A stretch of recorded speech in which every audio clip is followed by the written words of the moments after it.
importante na nossa vida, para que continuemos a nossa caminhada.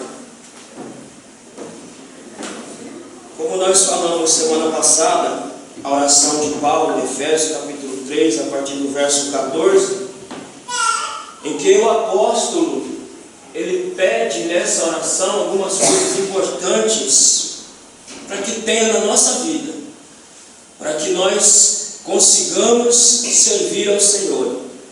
E na oração ele pede que sejamos fortalecidos com o poder no homem interior, que Cristo habite no vosso coração, que sejamos arraigados, alicerçados em amor e poderdes compreender. Então nós falamos sobre o que é ser arraigado, que é uma expressão da botânica, está aquele que está enraizado, agarrado. Nós falamos sobre o que é ser alicerçado, ou seja, vamos ler um texto, irmãos. Deixa eu ver se eu consigo lembrar.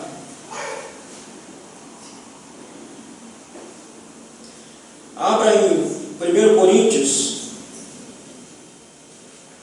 capítulo 10, capítulo 3. Isso, tem a ver com o que o apóstolo está dizendo aí, e pedindo que nós sejamos alicerçados. Diz assim, capítulo 3 de 1 Coríntios, verso 10.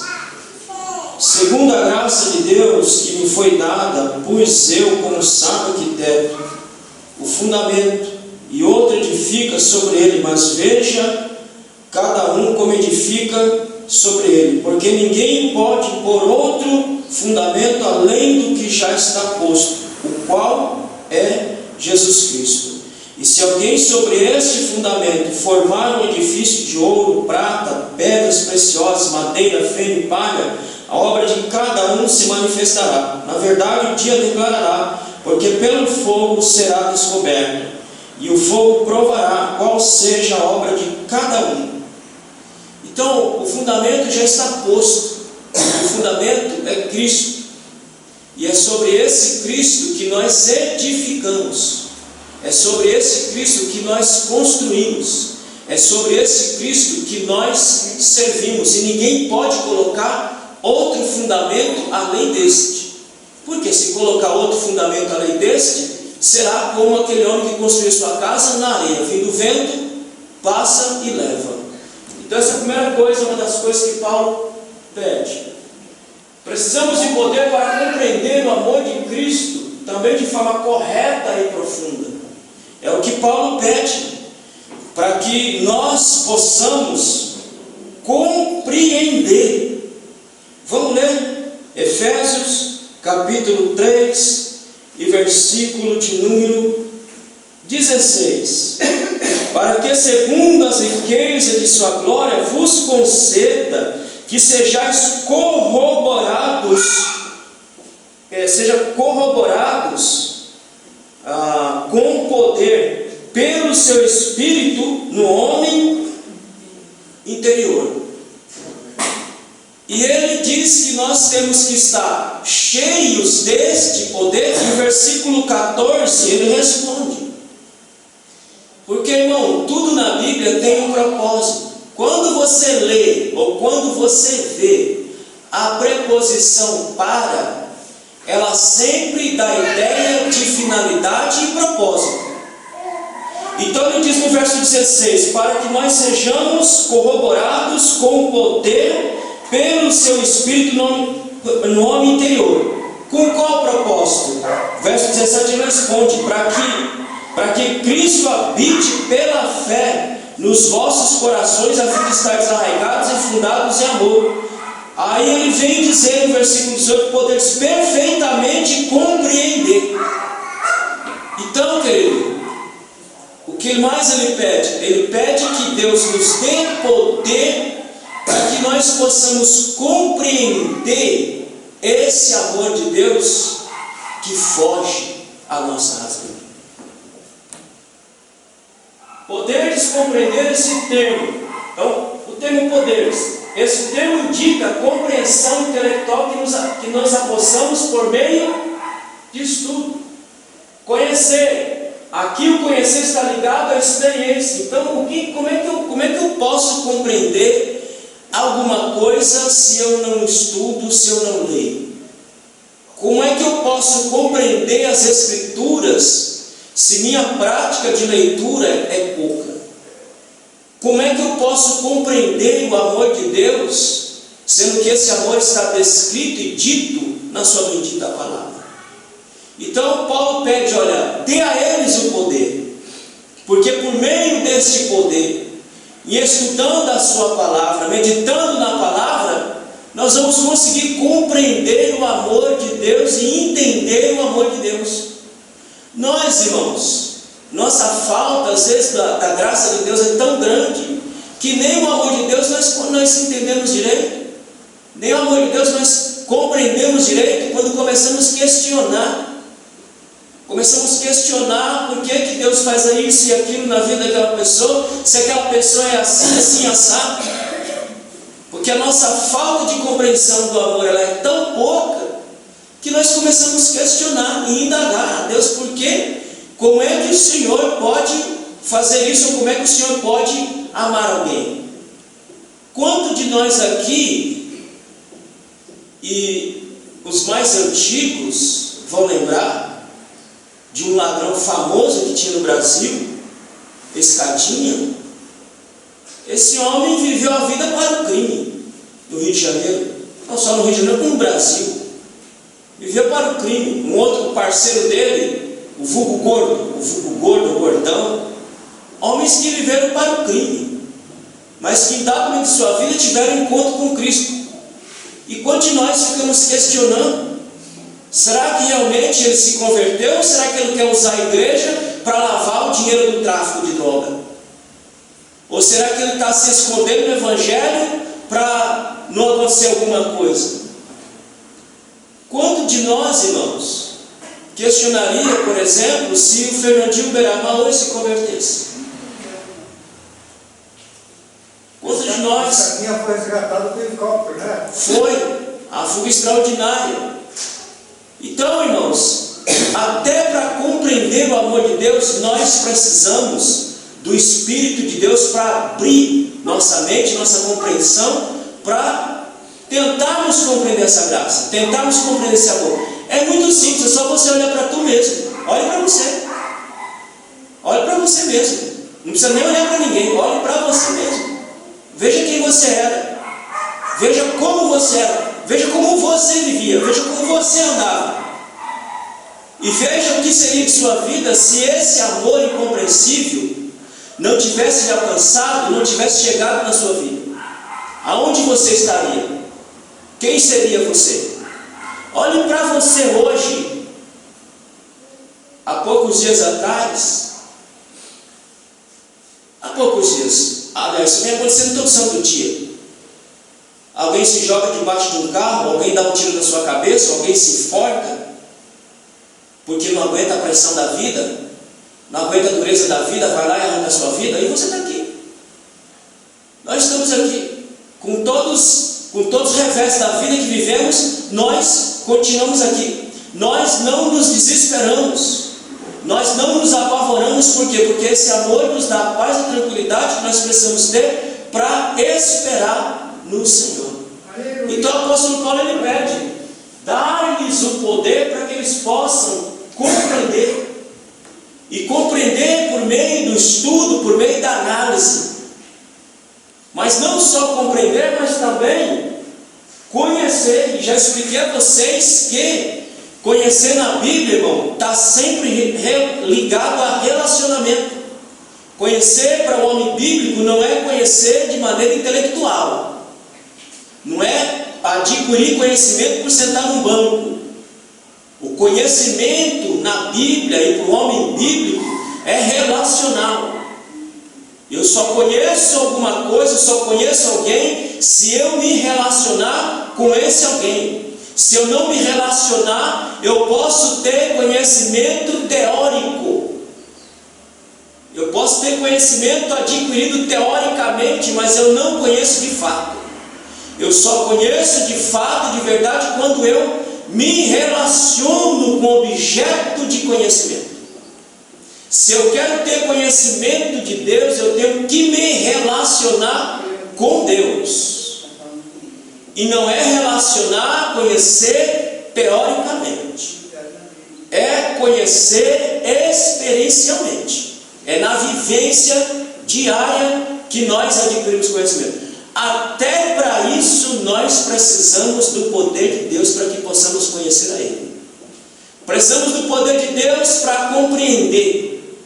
Precisamos do poder de Deus para conhecer a Deus, para que possamos andar de fé em fé, como diz o apóstolo Paulo. Portanto, é necessário que tenhamos um conhecimento objetivo do amor de Cristo e ao mesmo tempo uma profunda experiência com Cristo. Irmãos, hoje é notório para todo mundo como nós estamos vivendo uma época difícil, uma época marcada pela incredulidade, uma época marcada pela frieza espiritual, uma época marcada pela falta de compromisso, não com os homens, mas uma falta de compromisso com o Criador. Uma época que nós estamos no deserto árido. Nós costumamos dizer que a igreja, ela está na UTI, respirando por aparelhos, para tentar respirar o último sopro, para esperar a vinda de nosso Mestre. E toda essa dificuldade que estamos vivendo é acarretada por nós mesmos. É acarretada pela minha postura, pela sua postura, pela forma com que nós estamos nos relacionando com o nosso Criador. É a época marcada pela incredulidade, pelo retorno da volta de Cristo. Nunca se descreu tanto que Jesus volta como nesses últimos dias que nós estamos vivendo aqui. A falta de acreditar de fato que Jesus vem no meio do povo é assustadora, irmãos. Nós vemos, nós falamos, nós ensinamos, hoje estivemos aqui aprendendo, vamos estar aprendendo aqui hoje, mas a incredulidade que tem tomado conta da igreja de não acreditar que de fato Jesus vem é assustadora. Porque, irmão, se eu acredito que Jesus vem, eu vou viver como se Ele viesse agora. Eu vou viver como filho da luz. Eu vou viver como filho de Deus. Eu vou viver como aquele que espera o Cristo agora. Eu vou viver como aquele que está respirando a vinda do Cristo. Mas como parece que quanto mais o Cristo se aproxima, parece que mais nós vamos nos distanciando dessa realidade. Então nós precisamos de Deus para nos ajudar. E precisamos de experiência de vida vivida com Ele. E querido, para ter experiência com Deus, para ter conhecimento de Deus, é só para aqueles que dão a cara a tapa. É só para aqueles que dizem como Isaías, estando lá no templo, e Deus pergunta, não tem ninguém para ir por nós. Não tem ninguém para falar por nós. Não tem ninguém para dizer por nós. E Isaías disse abertamente, com toda a coragem do mundo, tem sim. Tem eu. Envia-me a mim. É esse tipo de experiência de crente que Deus Ele quer nesses últimos dias. Crente que dê a cara a tapa para ter vivência e experiência com Deus. Porque, irmãos, aqueles que estão decidindo, e é uma decisão de cada um, eu não tenho nada a ver com isso, cada um com sua decisão, eu cumpro minha parte de explicar e ensinar. O que você faz com o que você ouve, com o que você aprende, é um problema seu, não é meu. Mas muitos têm decidido por viver uma vida como nós estamos vendo. Uma vida, irmão, que está, a vida cristã, Isso não é só aqui na luz divina, isso é geral. Ela está se resumindo a um encontro por semana. Ela está se resumindo a um encontro por semana para as igrejas que estão tendo um encontro por semana. Porque há igrejas que estão tão acomodadas, tão ligadas nesse tempo, que nem na igreja estão indo mais. Agora a igreja é virtual. Eu fico lá na minha casa, sentado lá na minha casa, participando, comungando virtualmente. Alguns estão resumindo sua vida espiritual a um encontro, a um momento. E se não tiver esse encontro? E se não tiver esse momento? E se não tiver esse culto mais? Está tudo certo, está tudo bem, a vida corre, a vida está boa. A água está saindo da torneira, então está tudo certo. Eu, querido, graças a Deus, Deus tem me dado a graça de viver todo santo dia aquilo que diz Davi. Alegrei-me quando me disseram: vamos à casa do Senhor. Irmão, eu não quero saber o que esteja vivendo, o que esteja passando. Minha alegria é adentrar por essas portas e saber que aqui eu vou encontrar o autor e o consumador da minha fé. E se tiver que vir todo dia, eu venho com maior alegria, com maior prazer, com maior satisfação. Porque eu venho para ter um encontro com o meu Criador. Eu não venho para ter um encontro com vocês aqui. É claro que desse encontro com o meu Criador eu vou me encontrar com vocês. Mas o meu primeiro objetivo, o meu primeiro desejo é vir para ter um encontro com o meu Criador. Portanto, eu posso dizer, experimentar, como experimentou Davi: alegrei-me quando me disseram, vamos à casa do Senhor. Porque é aqui que nós também temos as nossas maiores experiências com o nosso Criador. É aqui também que nós temos as nossas maiores vivências. Ela está aqui. Quando nós adentramos de peito aberto, de alma aberta, e dizemos: Senhor, estou aqui. O que o Senhor quer de mim? O que o Senhor quer que eu faça? Não é para A e para B. O que o Senhor quer que eu faça para o Senhor? Porque diz a palavra, irmão, que toda obra que nós fazemos há uma recompensa. E essa recompensa ela não vem de mim. Essa recompensa não vem de nenhum de nós. Essa recompensa ela vem do Senhor. Se nós fazemos e fazemos para Ele, Ele é justo e fiel para nos dar a devida paga, porque Deus é misericordioso e Deus é amoroso. Então nós precisamos dia a dia ter essas experiências, essa vivência com Cristo. Irmão, dependência. Tem crentes que não sabem o que é isso, irmão. Tem crentes que não experimentou o que é realmente você se vê num beco sem saída. Você não tem saída nem para a direita, nem para a esquerda, nem para trás. Você só tem saída para cima. Você fala: eu não tenho o que fazer. Só Deus. Ou Deus faz, ou eu vou me afundar. Ou Deus opera, ou eu vou me arrebentar. Tem crente que não sabe o que é isso.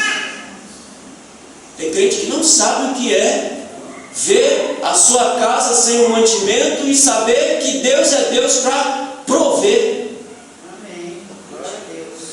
De saber que há uma doença no corpo que não tem dinheiro nem para comprar, e você fazer uma oração e Deus ir lá e curar. Tem crentes que essas realidades para eles são um monte de teoria. De ficar na dependência de Deus, sem saber o que vai fazer, sem saber o que vai acontecer. Não sabe. Quando eu fui comprar meu apartamento e eu não tinha condição, e quando eu comecei a caçar, eu cacei para pagar aluguel. Quem paga aluguel paga o que é seu. Você vai pagar 500, 600, 700, 800 reais, você paga o que é seu.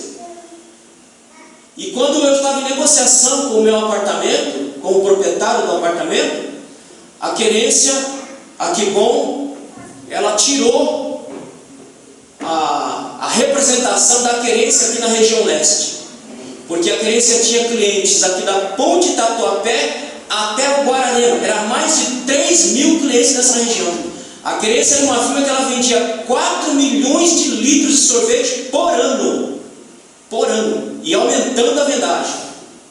Aí a Kibon cresceu o olho, porque ela estava vendendo muito, e ela decidiu fazer venda direta, não queria mais representante na área. E ela chegou para o dono da empresa e rompeu o contrato com o dono, e deu um prazo lá de 1 ano para operar. E aí, quando essa notícia começou a correr na firma, eu já estava em negociação com o meu apartamento, e na época chegou a diretora do RH e o meu supervisor para conversar comigo, porque eles sabiam que eu estava em negociação com o apartamento.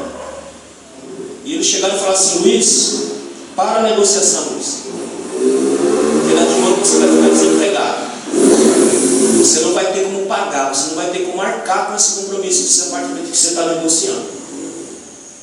E eu, muito tranquilamente, eu disse para ela e para ele, eu disse: olha, Deus tem cuidado de mim, Deus tem cuidado de mim e não vai deixar de cuidar de mim, não. Ele vai continuar cuidando de mim, e eu não vou para a negociação com coisa nenhuma, porque são oportunidades que nós não podemos perder. Eu não podia perder aquela oportunidade. Aquela era a minha oportunidade de ter um chão debaixo do meu pé, e eu digo: não vou parar, não. E ainda falei para vocês: não precisa se preocupar, não se preocupe comigo, não, porque tem alguém que cuida de mim, Deus cuida de mim. Graças a Deus a firma fechou, a firma encerrou as operações, eu fiz a negociação, entrei para o que era meu, paguei o que era meu, não fiquei desempregado, porque logo veio uma outra firma, que é a Jundiaí, que está lá até hoje. Veio a Jundiaí, eu trabalhei lá uns 8 meses naquela firma, saí daquela firma, fui para outra firma, e Deus até hoje não me deixou envergonhado, porque Deus, ele honra aquele que confia nele inteiramente, de saber que ele é o nosso provedor. Mas tem crentes que não sabem o que é isso. E a lição que nós precisamos aprender hoje no século XXI é da dependência. Não interessa o que você tem, não interessa o que você conquistou, tudo isso pode virar pó de uma hora para outra. E aí você vai se agarrar em quem? Você vai se apegar em quem? Fortunas são dilapidadas da noite para o dia. Você fala: nunca vai ficar pobre, de repente o cara está na lua. Esses dias mesmo, uma grande construtora quebrando, uma construtora Evergreen, ela tem no mundo inteiro, quebrando. Só não vai quebrar porque os chineses vão fazer investimento para recuperar essa empresa. Então tudo pode acabar de uma hora para outra. E em quem está a sua fé? Aonde está a sua alma? Onde está arraigada a sua alma? Então, querido, essas coisas são fortalecidas, a nossa fé é robustecida, como diz Paulo, ela é robustecida pelas experiências, pelas vivências que nós temos com Deus no nosso dia a dia. Então, por isso que Paulo pede que nos dê o Espírito, para que sejamos corroborados ou cheios de poder, para que possamos compreender, não somente compreender, mas conhecer esse Cristo como Ele é. Não o Cristo somente da Bíblia.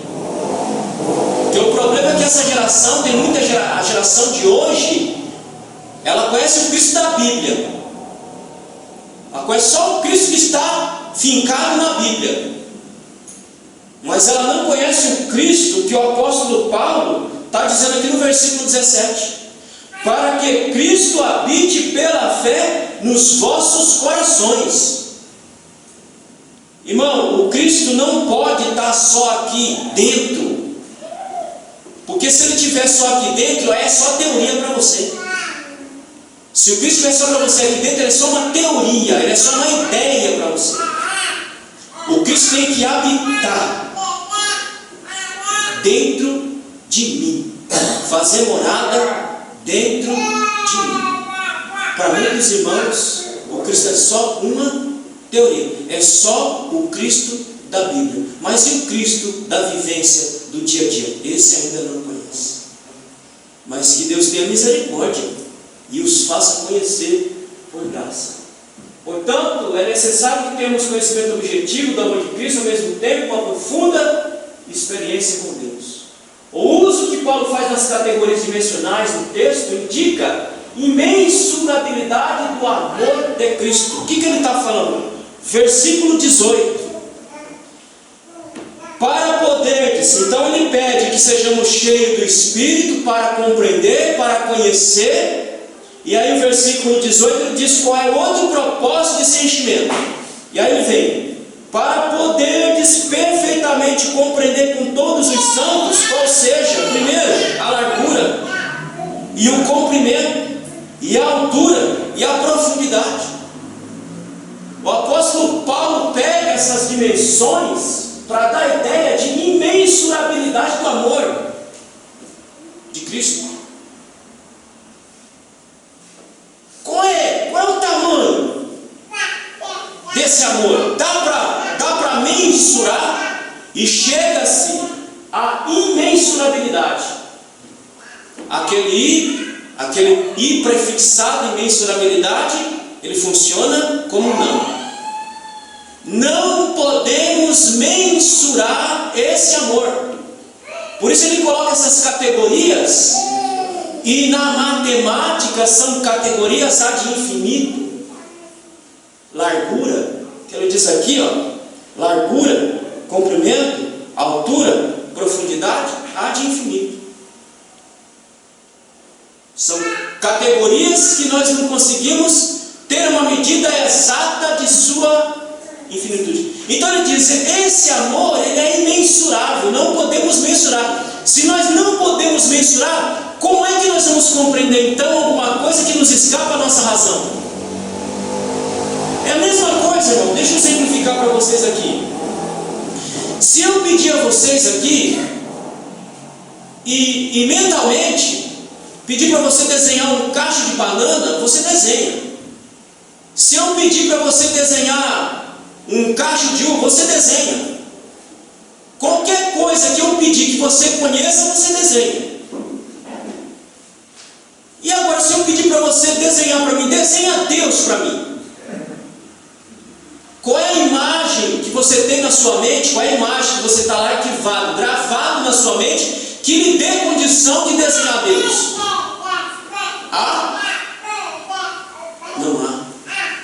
Nós não temos nenhuma imagem de Deus para desenharmos a Deus. A isso nós damos o nome de incognoscibilidade.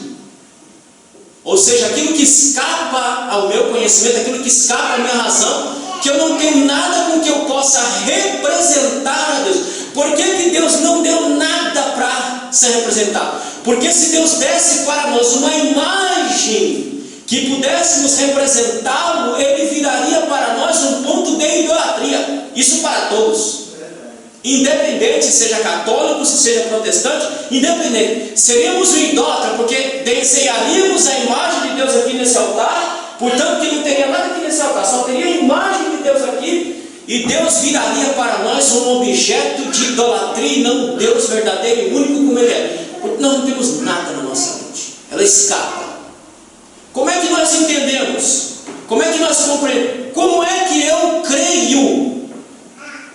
E diz Hebreus que é necessário que eu creia que Ele existe. Como é que você crê? Você viu? Você já viu Ele? Você já ouviu Ele? Você andou com Ele? Você tem prova que Ele existe? Porque nós não temos prova de existência. Em nenhum lugar da Bíblia você vai ver prova de existência de Deus. A Bíblia não está interessada em provar que Deus existe, por isso que não tem prova de existência de Deus aqui. Aqui tem a revelação de Deus aos homens. Aí Hebreus diz: é importante, é necessário que aqueles que se aproximam de Deus creiam que Ele existe. Como é que nós cremos? A oração de Paulo. Nós cremos que Ele é, que Ele existe, porque Ele mandou do seu bendito Espírito sobre nós. E é por isso que nós cremos que Ele existe. Então, para entender o amor de Deus, nós precisamos do Espírito Santo de Deus. para tentar compreender, para tentar entender este amor. Olha o que diz Hernandes Dias Lopes no seu livro. O amor de Cristo é suficiente, largo para abranger a totalidade da humanidade. Esse amor não é um amor seletivo, como nós costumamos ser seletivo. O amor de Deus não é seletivo. A Bíblia diz que o amor dele é para toda a humanidade, porque Deus amou o mundo, Deus amou cada ser humano. Deus não amou uma parte da humanidade e a outra não. Deus amou toda a humanidade. É um amor que nós não conseguimos compreender, porque é um amor que não é seletivo. O nosso pode até ser seletivo, mas o amor de Deus não seleciona quem Ele vai amar. Ele ama a todos, do melhor, aliás, não existe nenhum melhor. Ele ama todos aqueles pelo qual Ele morreu na cruz do Calvário. Então Paulo diz dessa largura, dessa abrangência, dessa suficiência, suficientemente cumprido para durar por toda a eternidade. O meu amor, o seu amor pode acabar. E o dele? O dele não. O dele é eterno. Portanto que na eternidade Ele matou o filho. Na eternidade Ele deu um filho por você, Ele deu um filho por mim. Por isso que Paulo fala desse cumprimento, porque dura por toda a eternidade. O meu e o seu pode acabar, mas o dele é eterno. Irmão, toda análise que você fizer, faça a partir de você mesmo. Olhe para dentro de você mesmo. Veja quem é você. Porque todos nós somos dois. Todo ser humano é dois. Já leram isso na Bíblia? Se não leram, leia Romanos capítulo 7. Há em nós uma luta que travamos entre fazer o bem e fazer o mal. Todos nós somos dois. E a medida da sua experiência com Cristo é que vai evidenciar o bem ou o mal. Se eu estiver com Cristo, o bem vai aflorar, vai se manifestar com facilidade. Se eu estiver com Cristo, o amor vai se manifestar com facilidade. Portanto, que eu vou passar a ter não um amor seletivo, mas vou amar a todos igualmente em Cristo Jesus.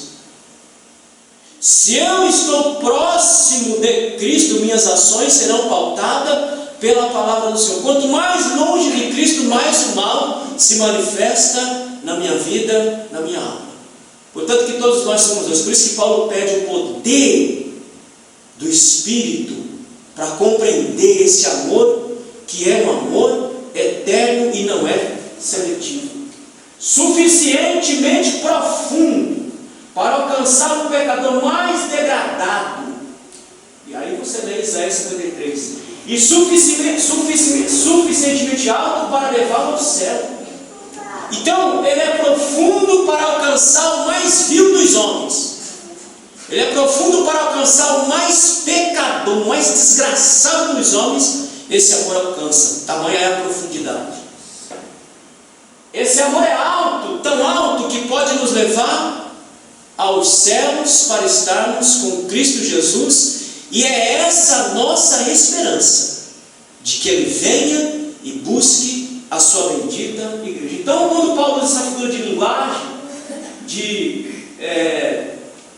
de largura, de profundidade, de comprimento,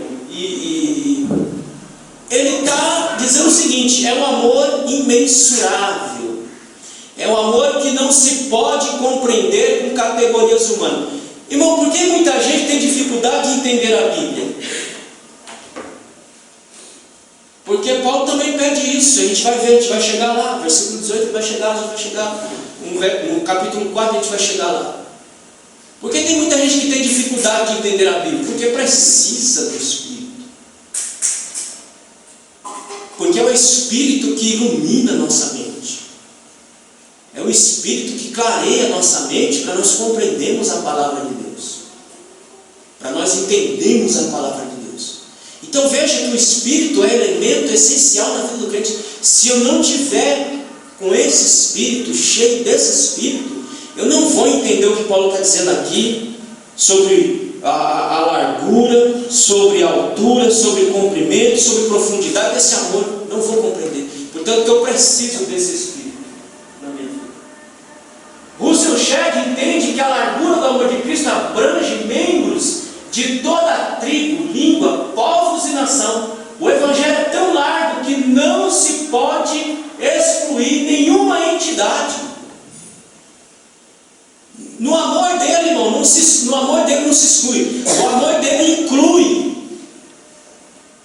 Ele inclui todos os homens. Ele inclui o bandido, ele inclui o assassino, ele inclui o corrupto, ele inclui o desonesto, ele inclui todos os homens.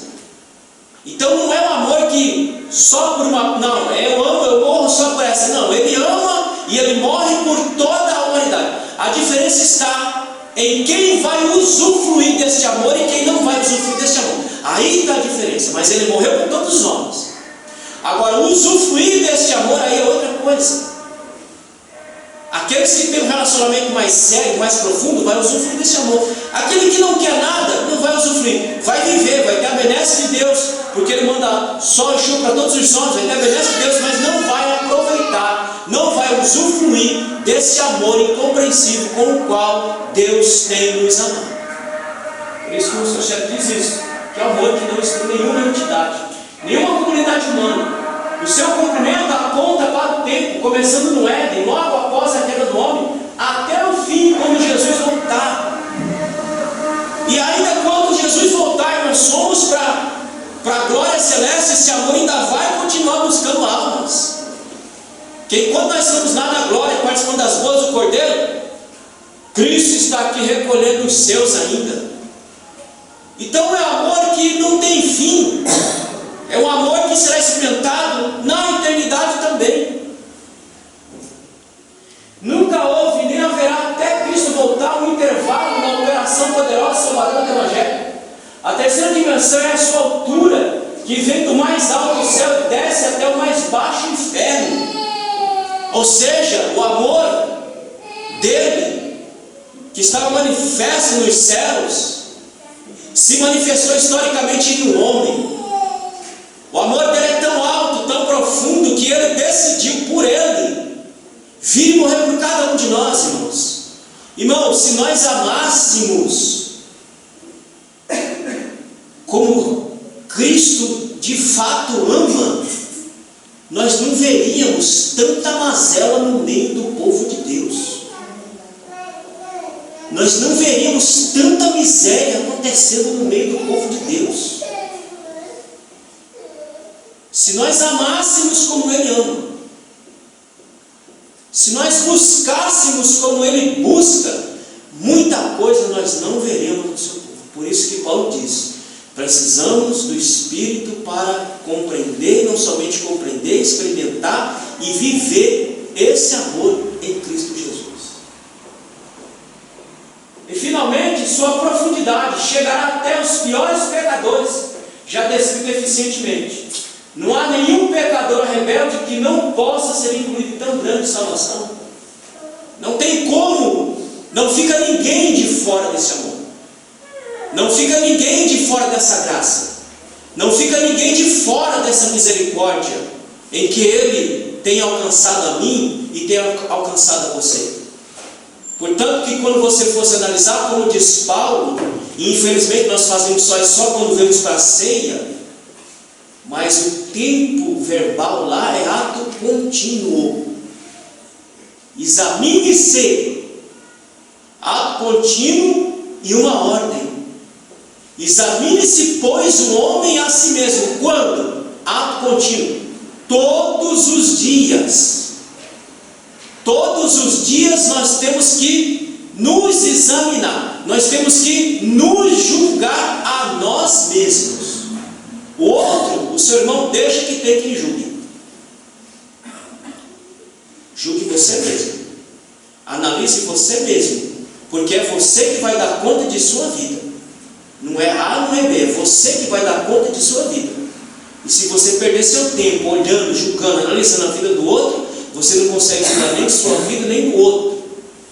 O outro faz a sua parte e você fica olhando e julgando o outro. Não. Paulo diz, examine-se, pois, o homem a si mesmo. Quando? Todo santo dia nós temos que nos examinar, nós temos que nos julgar e ver aonde que nós precisamos melhorar em Cristo Jesus. Então Paulo ora e pede: Senhor, dá poder, dá do teu Espírito, para que eles possam compreender, não somente compreender, mas que eles possam viver esse amor no dia a dia de suas vidas. É um amor que é incompreensível. Nossa mente não consegue captar esse amor em sua imensurabilidade. Por isso, precisamos estar cheios de Cristo para atingir essa compreensão, que nos levará a viver como Cristo viveu e amar como Cristo amou. Irmão, esse é o propósito. Esse é o propósito. Aquilo que Paulo diz em Romanos capítulo 8, que ele diz que ele derramou do seu amor em nossos corações. O propósito é esse aqui, é amar, viver como ele viveu e amar como ele amou. É nós chegarmos, abra comigo em Gálatas capítulo 2 e versículo 20. Gálatas capítulo 2, versículo 20 diz assim: já estou crucificado com Cristo. Pergunta que você tem que fazer para você mesmo. Você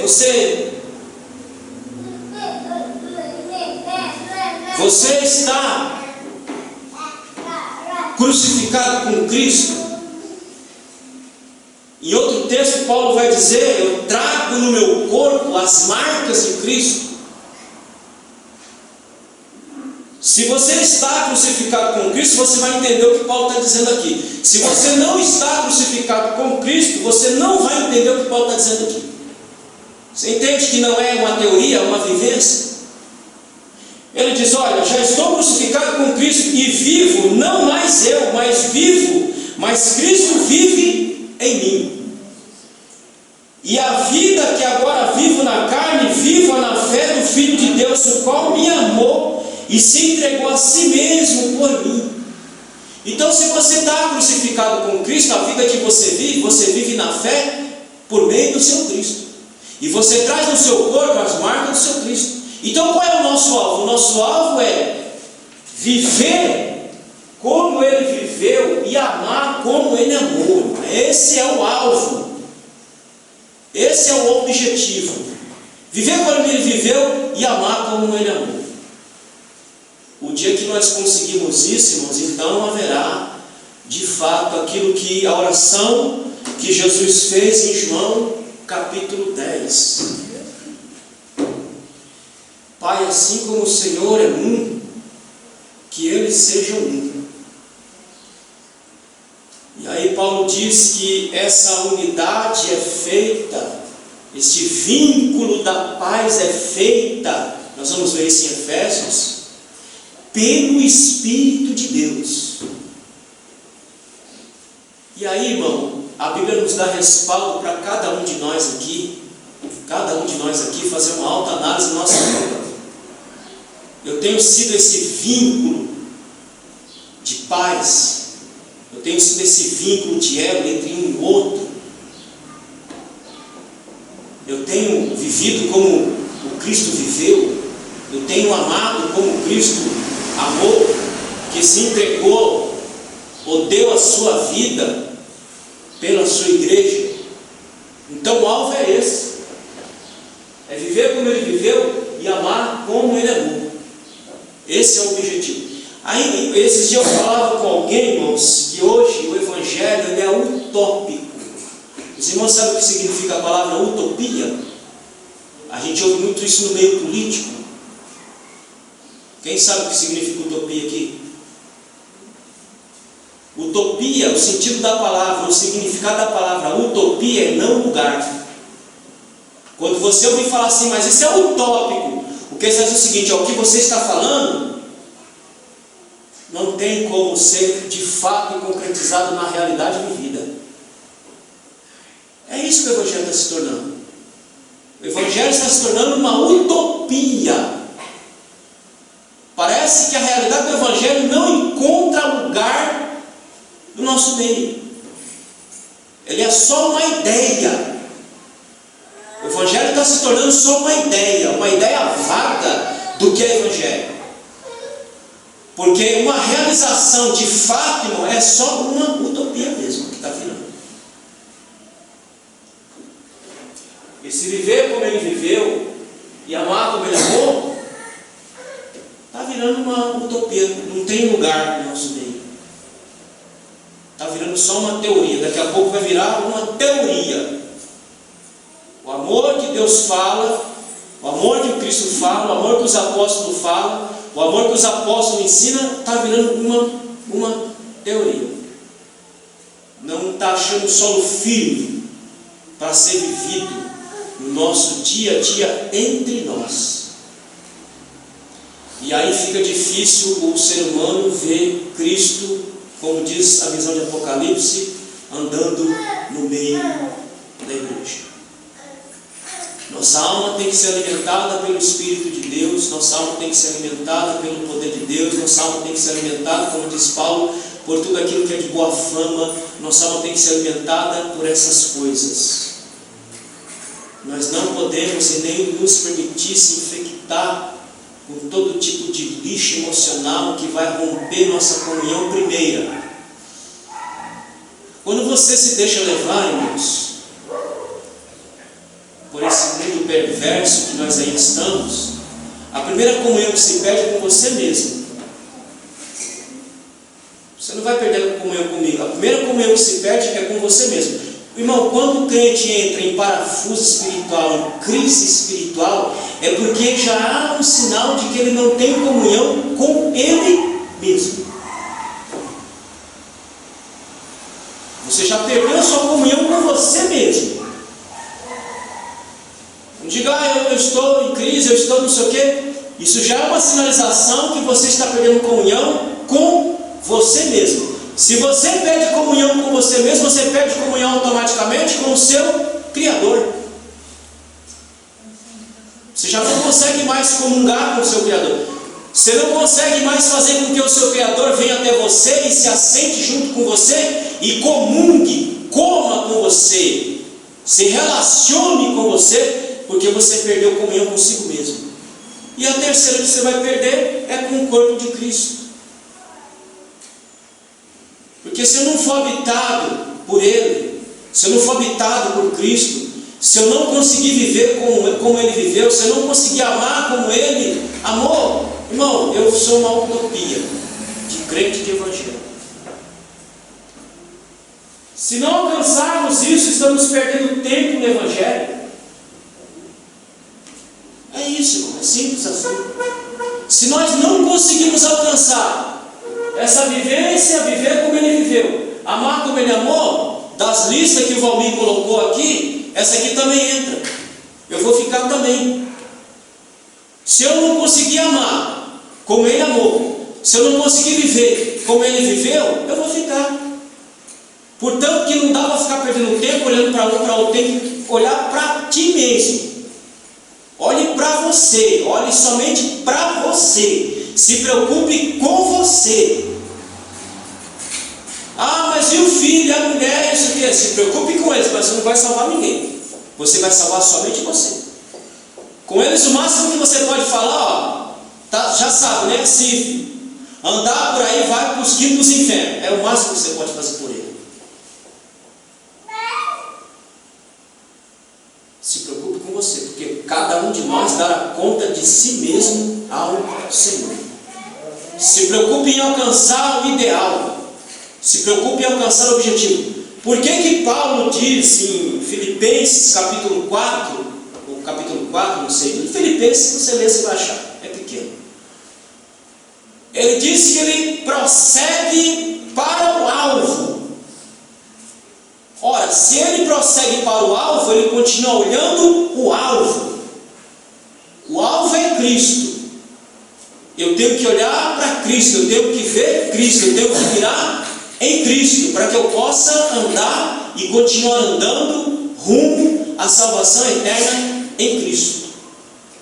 Então, irmão, se preocupe com você. Se preocupe com sua alma. Se você quer subir com o seu rei, se você quer subir com o seu mestre, Faça a mesma oração que Paulo fez aqui. Decore a oração do capítulo 3, do verso 14 a 21 e ore ela. Me dê isso aí, Senhor. Me dê do seu Espírito abundantemente, para que eu possa compreender, para que eu possa conhecer, para que eu possa vivenciar o Senhor na minha vida, para que eu possa falar como Paulo falou: já não vivo mais eu, mas a vida que eu vivo na carne, eu vivo na fé do Filho de Deus, que a si mesmo se entregou, porque me amou. Então, esse é o nosso objetivo. Essa vivência tem um propósito, segundo Paulo. Viver como ele viveu, amar como ele amou, tem um propósito. Qual seja? Olha aí o propósito de viver como ele viveu e de amar como ele amou. Está lá no versículo de número capítulo 3.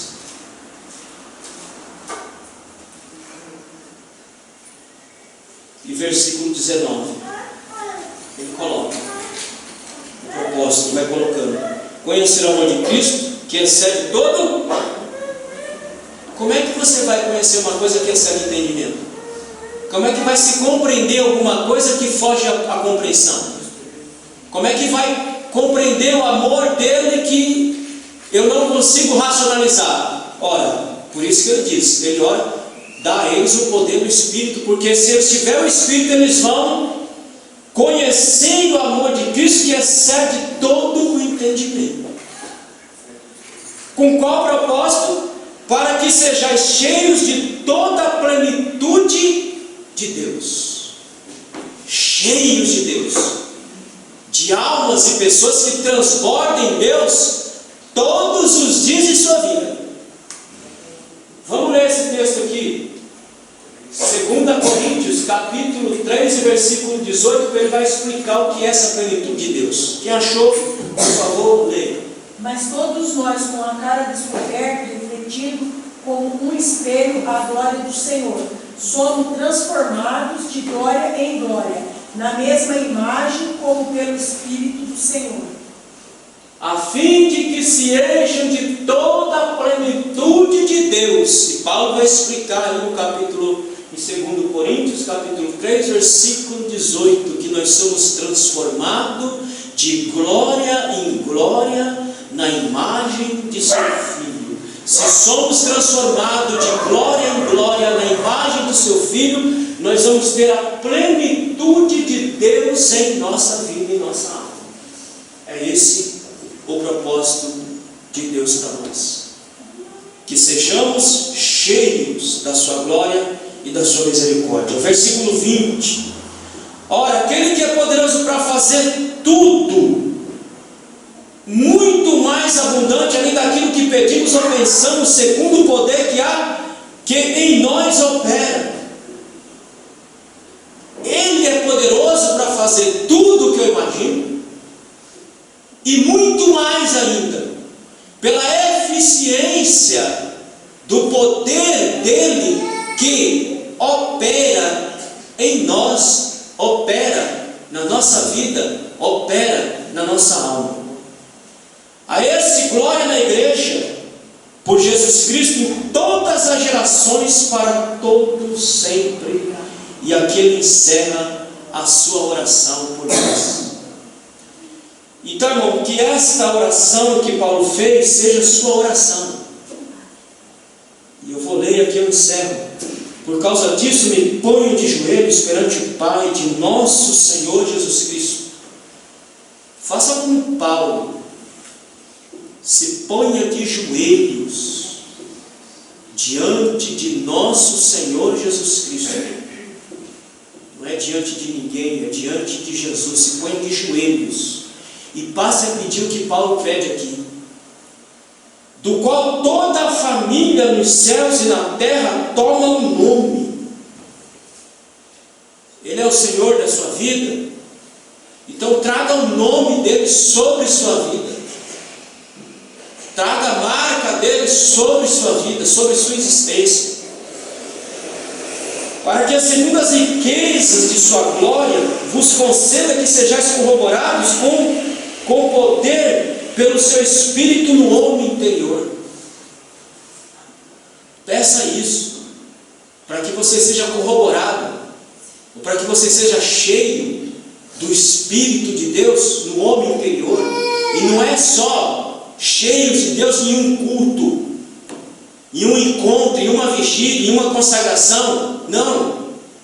É para que você seja cheio de Deus todo dia. Portanto, que você não precisa só de um momento, todo santo dia você se enche da graça e da misericórdia de Deus. Irmão, você quer ver sua vida começar bem? Certa feita alguém perguntou já para o saudoso, para o seu chefe, já foi promovido ao Senhor,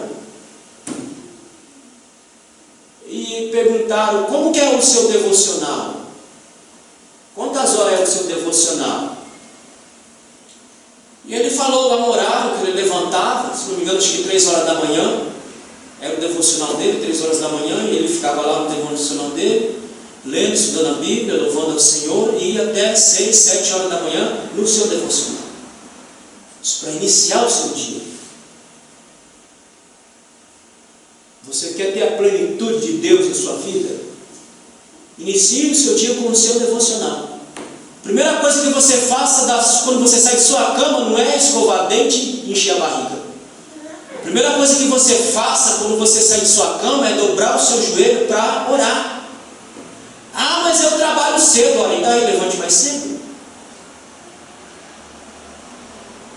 para você orar um pouco, falar com o seu Deus. Você não sabe o que pode lhe acontecer, para que Deus lhe ajude, lhe proteja e te dê, e te encha do Espírito, para que no seu dia a dia você saiba lidar com as situações do dia a dia da sua vida lá, para que você saiba dar uma resposta mansa e branda para aquele que às vezes pode até tirar o seu sossego durante o seu dia, mas você já está coberto com a graça e com a misericórdia de Deus. Você vai dar uma resposta branda para aquele que tira a sua paz. Comece seu dia dessa forma. Comece seu dia lavando boca. Comece seu dia com o seu joelho dobrado, falando com o seu Criador, falando com o seu Mestre, agradecendo a Deus porque você rompeu mais uma noite e está iniciando um dia, para que Deus continue te abençoando, te ajudando, para que Cristo habite pela fé nos vossos corações. Peça isso na sua oração. Senhor, habite no meu coração, habite na minha alma, para que eu ame como o Senhor ama, para que eu possa viver como o Senhor viva, para que eu possa ser bênção por onde eu passar eu transborde em amor, para que as pessoas, só pelo fato de minha presença estar ali, minha presença fazer diferença naquele lugar, as pessoas sentirem paz. Irmão, o perturbado, quando chega perto de você, ele tem que sentir paz e tranquilidade. Ele não pode ficar mais perturbado do que ele já está. Quando um perturbado chega perto de você, ele tem que sentir paz perto de você, ao ponto de nem querer sair perto de você. Digo: rapaz, eu sinto tanta paz quando eu chego perto de você, que eu não quero nem sair de perto de você. Mas isso Cristo tem que habitar em você. Então peça isso, diga: habita em mim. Verso 18: para que eu possa compreender com todos os santos esse amor imensurável, esse amor incompreensível. Me dê essa graça para compreender, não somente compreender, mas viver esse amor. E verso 19: conhecer o amor de Cristo, que excede todo entendimento, para que sejais cheios de toda a plenitude de Deus. E é isso que nós precisamos, ser cheios a cada dia de toda a plenitude de Deus na nossa vida, na nossa alma. Nós, como obreiros do Senhor, nós temos que levar isso para a igreja. Uma andorinha só, irmão, não faz verão. É o corpo que faz a diferença no meio do corpo. Dentro da igreja nós temos 2 corpos. Nós temos o corpo de obreiros e o corpo de Cristo, no qual o corpo de obreiros está inserido.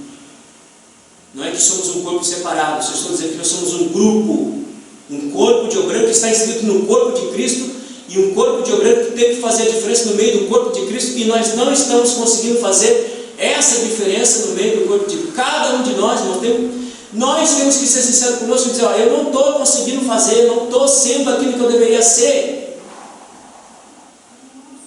Para que Deus nos ajude e nos faça ser e fazer a diferença no meio do corpo de Cristo. É isso que precisamos, o corpo de obreiros fazer a diferença no meio do corpo de Cristo. Mas para isso, cada um de nós temos que orar como Paulo orou, que o Senhor habite em mim, para que eu ama e viva como o Senhor ama, como o Senhor vive. Esse é o nosso propósito aqui nessa terra. Portanto, irmão, que o que nós estamos fazendo hoje seja uma prática para vocês. Oração e consagração não seja algo que vocês fazem de vez em quando, ou quando vocês vêm na igreja, ou quando é pedido que se faça. Oração e jejum tem que ser uma prática diária na vida de vocês, na vida de cada um, lá no particular de vocês, lá na casa de vocês, lá no trabalho de vocês. Que vocês tirem dia para estar com o seu Criador. Não é tirar dia só para vir aqui. Vocês acham que 2 horas resolve alguma coisa na vida de alguém? Já falei isso por cada de vez. O povo acha que vem aqui 2 horas que vai resolver alguma coisa na vida de alguém. 2 horas não é pouco.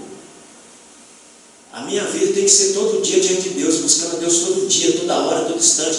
Aproveite cada oportunidade, cada momento que você tem para ficar com o seu Deus, para ficar com o seu Criador. Ah, minha semana é trabalho, mas muito bem, você chega na sua casa, em algum horário você chega na sua casa. E ninguém vem me dizer que chega aqui em casa, toma banho, come, vai deitar e dorme. Ninguém vem me dizer que eu não nasci ontem. Ninguém que chega em sua casa vai tomar banho, comer e dormir. Vai comer, tomar banho, vai fazer outras coisas para depois dormir. Então essas outras coisas que você faz, por isso que o apóstolo Paulo vai dizer que nós temos que aprender a remir o tempo. Ou seja, usar o nosso tempo da melhor forma possível. O momento que eu tenho, eu vou aproveitá-lo para ficar um pouco com o meu Criador. Para ler um pouco, para estudar um pouco, para orar um pouco, para buscar um pouco, só eu e Deus, porque o seu dia você passa na companhia de um monte de gente boa e de gente ruim. Você passa na companhia de um monte de gente, e de um monte de gente que tira até a sua paz, tira seu sossego, tira sua tranquilidade. Então o seu dia é com essa gente. Quando você chega na sua casa, você tem que se desintoxicar. Você tem que se libertar dessa muita gente que você viveu, de muita coisa que você ouviu, de muita coisa que você viveu, para você limpar a sua alma, para você revigorar a sua alma para um novo dia. Por que existe muito crente estourando? Porque não faz higiene mental. Não faz higiene mental, não faz higiene da alma. Porque quando você faz higiene de sua alma, de sua mente, você vai ter domínio sobre si mesmo. Como diz o apóstolo Paulo, eu tenho que dominar a mim mesmo. Eu tenho que me controlar a mim mesmo. Ora, querido, só se faz isso se você faz higienização espiritual todo santo dia. O que é isso? Ter um momento com o seu Criador. Orar, estudar a palavra, louvar o Senhor na sua casa, colocar a igreja dentro da sua casa lá. Não é assim que o povo fala? Que a primeira igreja é dentro da nossa casa? Então faça da sua casa uma igreja, ué. Faça da sua casa um momento com a sua família, com os seus. Mas tenha você também o seu momento particular com o seu Criador. Fazendo isso, irmão, você vai ver a diferença na sua vida. Se cada um de nós tivermos essa consciência, nós vamos ver a diferença nas nossas vidas. E quando o corpo se reunir, o corpo de Cristo se reunir, nós vamos ver a diferença no corpo de Cristo. Porque cada um já está fazendo a diferença e sendo a diferença no corpo de Cristo. Faça isso por você mesmo. Tenha amor pela sua própria alma. Ame a sua alma. Quem ama a sua alma Busca isso que o apóstolo Paulo disse na sua oração. Hoje eu não quero água não, mas obrigado. Deixa aqui, depois eu tomo. Certo que você tem de água, né? Pode deixar aqui que depois eu tomo. Esqueci. Então ame sua alma, ame você mesmo. E faça tudo isso, você vai ver Deus fazer a diferença na sua vida. Lá no seu trabalho, lá na sua escola, por onde você passar, alguém vai saber, tem um crente ali, eu vou até ele porque eu preciso de uma oração. Quantos senhores e senhoras aqui já não viveu isso na vida? De pessoas que estavam lá perturbadas na vida, atazanadas na vida, e chegar perto de algum de vocês, pedir uma oração e sair tranquilo, sair suave, sair leve, porque você foi um canal de bênção ali. Irmão, eu já falei a vocês que o sal tem funcionalidade fora do saleiro. Amém ou não amém? O sal tem funcionalidade fora do saleiro. Seja a bênção, principalmente lá fora. Seja a bênção aqui dentro também, mas seja a bênção principalmente lá fora, para aqueles que estão lá fora. Para aquele que precisa de paz, para aquele que precisa de uma palavra, para aquele que precisa de uma tranquilidade, para que possa viver essa vida difícil e dura que nós vivemos. Que Deus nos ajude, que Deus nos abençoe. Vamos louvar o Senhor com o hino. Para aqueles que vão continuar conosco, nós vamos até o meio-dia. Para aqueles que quiserem se retirar agora, você tem toda a liberdade. Mas nós, obreiros e obreiras aqui, aqueles que têm trabalho, nós vamos continuar aqui até o meio-dia, orando, falando com o Senhor, aproveitando e buscando a misericórdia do Senhor, porque dela nós precisamos e necessitamos todo santo dia. Vamos louvar o Senhor com o hino 122 e vamos dobrar os nossos joelhos e vamos orar um pouco mais, porque é isso que nós vamos fazer aqui, orar, buscar o Senhor, buscar a face do Senhor sobre nossas vidas. 122. Fogo divino, clamamos por ti, vem lá do alto, vem, desce aqui, ó, vem despertar-nos com teu fulgor, vem inflamar-nos com teu calor, desce do alto, bendito fogo, desce poder celestial, desce do alto, bendito fogo, vem chama pentecostal, desce Espírito Consolador, desce e enche-nos de santo amor, desce ao mundo, nos mostra Jesus.